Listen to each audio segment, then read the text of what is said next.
The Weather Service Pueblo just activated the emergency alert system as a test.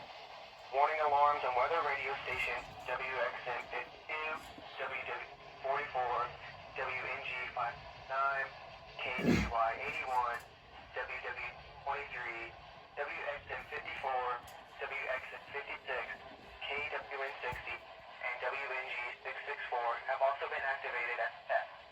During potentially hazardous weather situations, broadcasters, officials participating in the alert system, and those specially built weather radio receivers are automatically notified of the hazard by stating digital code and warning alarm.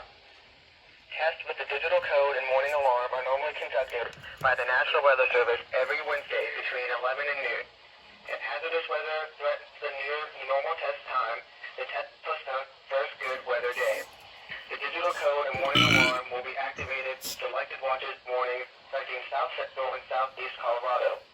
For more information on the coverage areas of our 9 transmitters, go to our website, weather.gov/Pueblo, and under local information, click on NOAA Weather Radio page.